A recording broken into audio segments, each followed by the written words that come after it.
Alrighty. Okay, I'll start.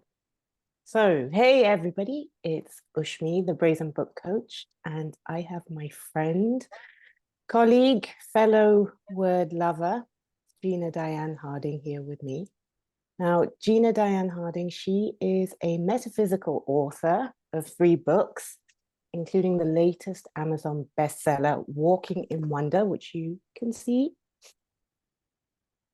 which we're going to be talking about. So welcome, Gina-Dianne. It's lovely to have you here. Thank you. It's great to be here, Ushmi. I'm really looking forward to chatting with you today. So how long has the book been out? Oh, let's see. I launched it on January 29th, so it's been out for about three, no, 3 months? Not quite. It'll be 3 months the end of the month.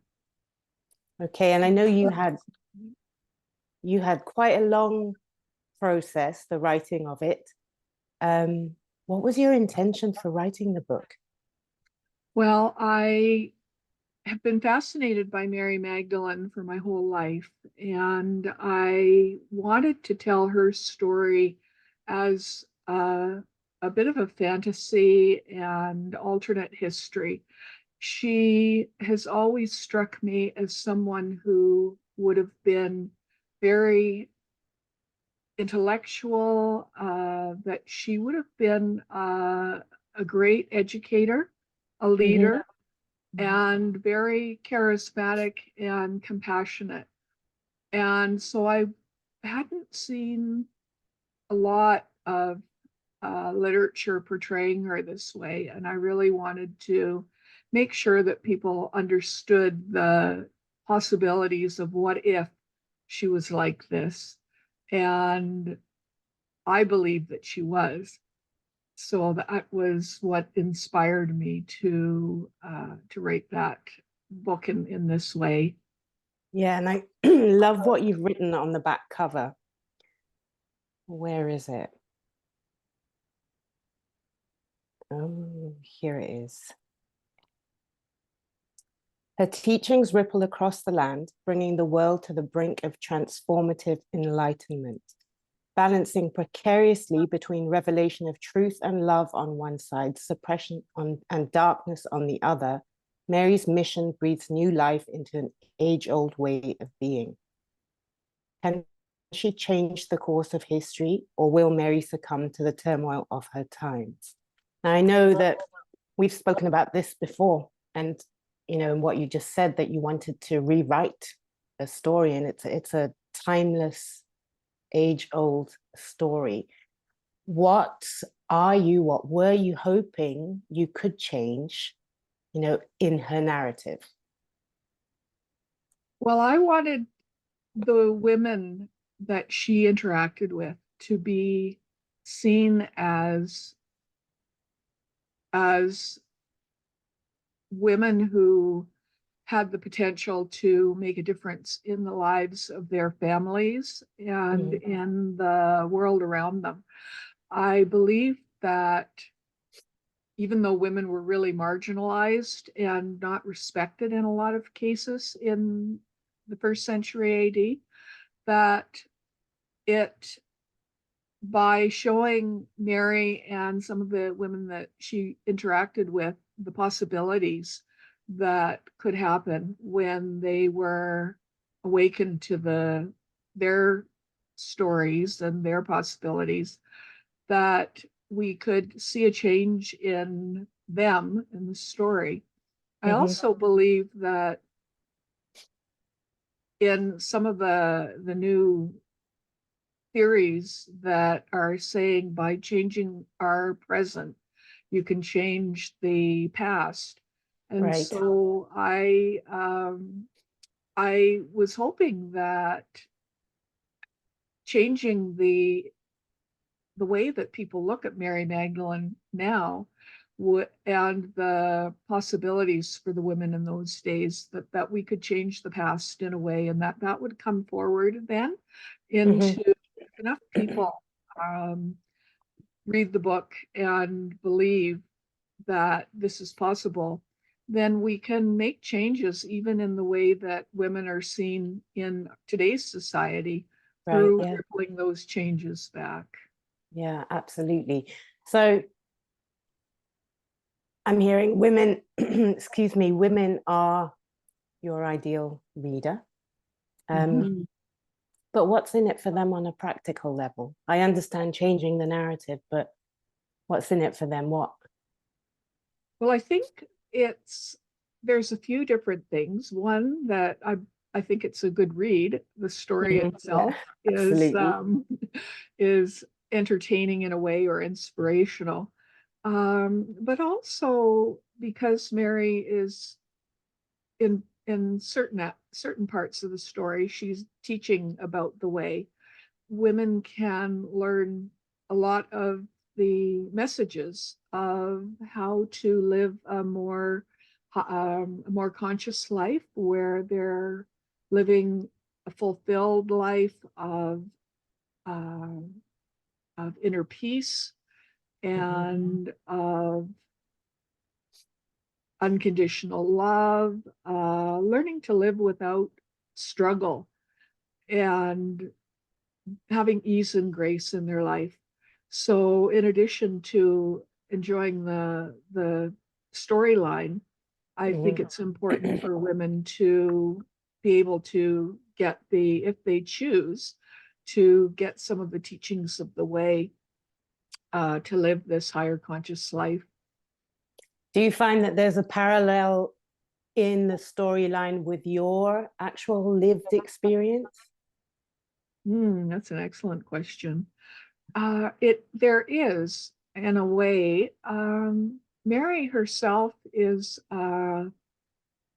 what I would say an inspirational figure. She does some growth in the story. She experiences periods where she's a little vulnerable and wanting to move herself back into a higher frequency. Mhm. But she is fairly stable character throughout. There are other characters who are learning to be um, more conscious of the way that they express themselves and living more according to the way. And I would say that that would be more along the lines of my personal experience that I Right. lived. I was certainly not awake, say 30 years ago. And I had an experience where I was in uh, a wonderful job, but I worked too hard and I burnt out. Right. So I then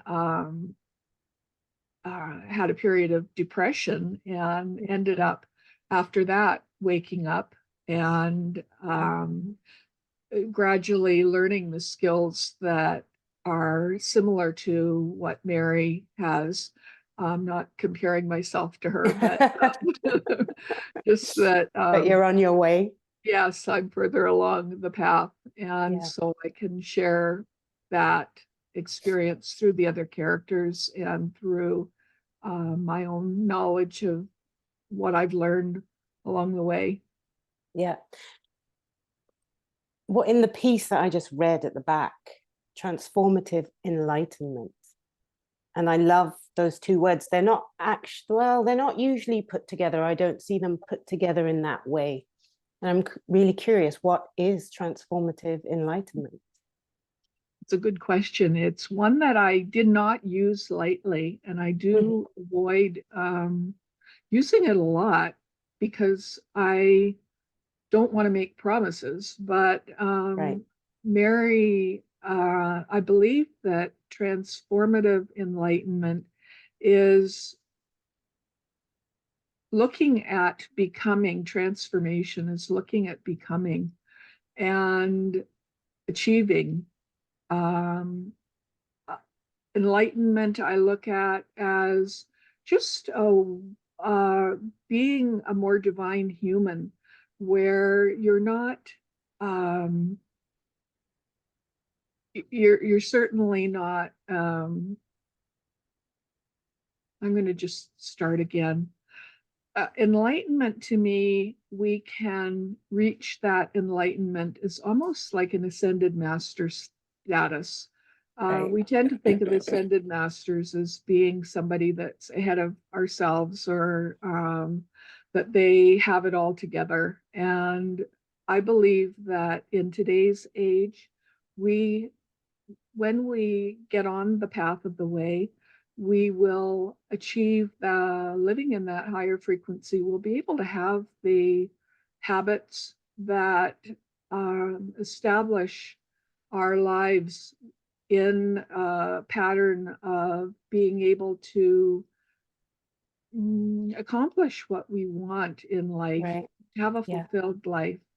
Yeah. And so when I think of enlightenment, I think of us as being able to attain that ascended master status while we are living as a divine human on the planet. I don't think of Yeah. us as being ascended. So I'd love to hear what your opinion is on that too. Yeah, it is a good question. I think I totally agree with you, especially in relation to transformative and this element of being in evolution and becoming, as uncovering, I think, more of who we truly are is the easiest way I can say that. As a means to reach enlightenment, I'm not sure, because I don't resonate personally, for probably reasons that you've mentioned, just with the word, that it is this purely ascended state that seems to be so otherworldly that we're not here. And I'm of the belief that as long as we're in the body, we're here as well to experience the humanity of it all. So that's probably what I'd say for now. I think there are ways to experience the humanity in an enlightened manner, but not outside of the body, Yes, inside that's the it. body. That's why I call it a divine human state, Yeah, because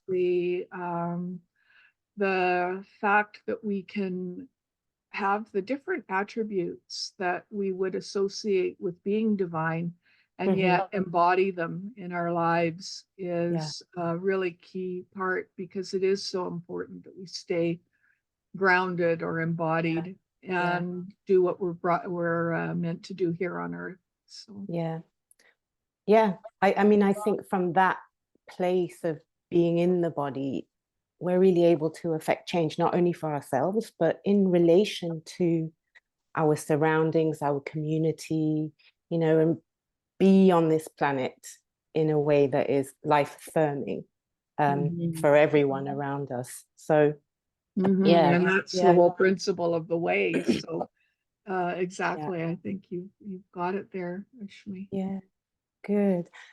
I'm going to ask you a question from a writer's perspective. How long did Mhm. it take you to write the book?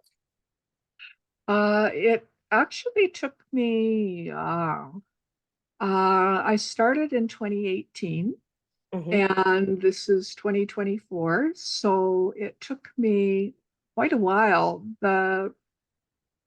I had the first draft already done and was working on the other drafts, and my computer crashed, so I Oh, lost everything. yeah, And even though I did have backup copies, I discovered that my process that I used wasn't really great for keeping copies. So I okay, ended up having to cobble together the first draft, and actually it ended up being probably a stronger version when yeah. so once I got, and then I took about a year to recover from that. So, so once I did start getting going again, it probably took me about 2 years to write it, and then, well, a lot of that was editing it, and Right. then the process of getting it into the hands of an editor and Hmm. working with her, and then having it took a while to get it through the process of getting it Yeah. printed and the formatting done and the cover designed. So Yeah. I'd say probably 2.5, 3 years altogether. Yeah. But that's an intense piece of work right there. The whole putting the book together. And I did write book two at the same time.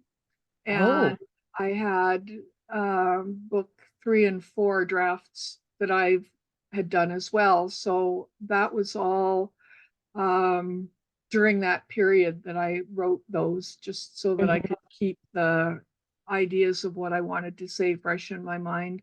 Yeah, brilliant. So when can we expect book two? Well, it's at the editors right now for the final Mhm. edits. Mhm. And if all goes well, I'm hoping it'll be available in July, maybe Oh, on the wow. 22nd, for when Mary Magdalene's feast day is on July 22nd. So Oh, that would be wonderful. mhm. It's called The Way Gina, of Love, I believe. That's what I'm going to call it. As I said, it's in the final stages of edits, but yeah, no, Walking in Love, not The Way of Love, Walking in Love. walking in So love. we'll carry that walking theme through. Yeah, yeah, beautiful. What's one piece of advice you wish you had had at the beginning of this book writing process? Now I know you've got the other books as well, Mhm. that you now know. Well, this book was different. It's my legacy book. It was something, as I said, I've really loved Mary Magdalene since the age of 10. And so it's my message is really important. So I think that what I would have liked to have known at the beginning was the was to be patient, Yeah, because I was really wanting, I had set some unreasonable deadlines because life just got in the way at does times, its thing. and Hmm. the computer crashed and Yeah. all of the other things that happened. And so I would say just have patience. Don't set deadlines, and Yeah. perhaps don't. I did start to promote the book a little sooner than maybe I needed to initially. Hmm. And so I did keep people waiting for that 3 or 4 year period. While Yeah. and so I'm not sure how that evolved. I know that you were one of the people that had been in on the inception of the book, Yeah. as it was conceived. And so I did have a Mary Magdalene Facebook page, and I felt like I was disappointing the people who were waiting for the book. So I put pressure on myself. So I would Oh, just say, looking back at the whole process, to have patience and give yourself grace. yeah, absolutely. Yeah. That's really good advice, I think, for anyone who is an aspiring author in any genre, really. So I know you have a launch coming up. Mhm. Tell us a bit more about that. It's going to be for the ebook. It's Hmm. currently available in paperback. Hmm. So the um, ebook is going to be available on January 19th, just a few more days from now. And January. uh, March, thank you, You're uh, welcome. March 19th, and which is our equinox as well.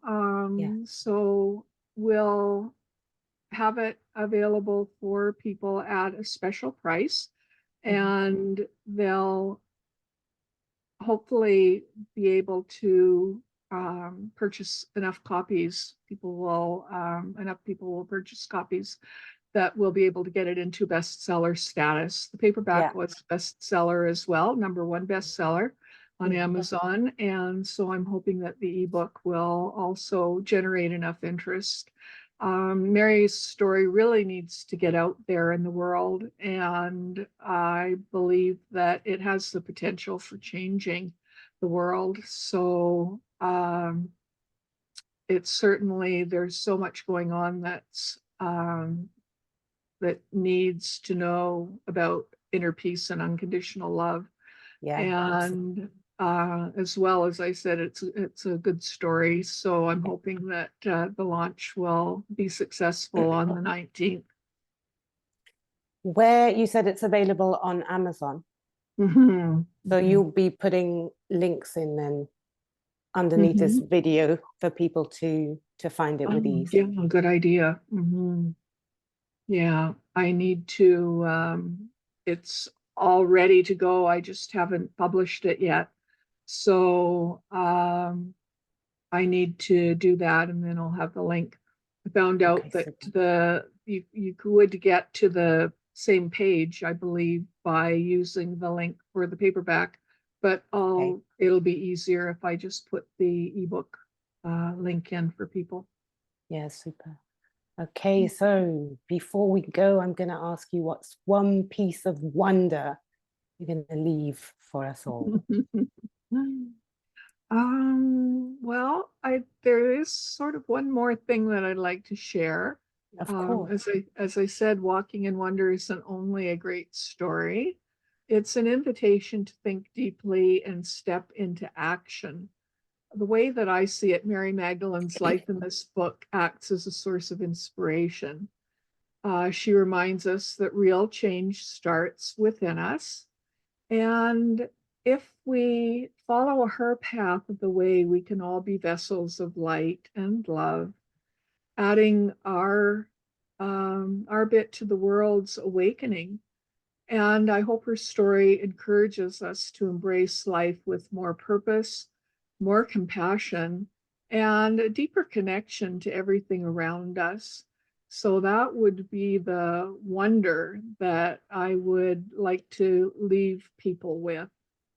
Yeah, I absolutely love that. Okay, thank you very much. It's been an absolute pleasure talking to you, and I can't recommend this book highly enough. It's absolutely brilliant. Not only from the writing, I mean, Gina-Dianne's mentioned, it is a good story, brilliant writing, and I know it made me think, so I'm sure it will make others think too. Thanks, Ushmi. I really appreciate you taking the time to talk to me today. That's wonderful. Yeah, it's been good. Take care, Gina-Dianne. Okay, you too. Bye Bye-bye. now. Bye.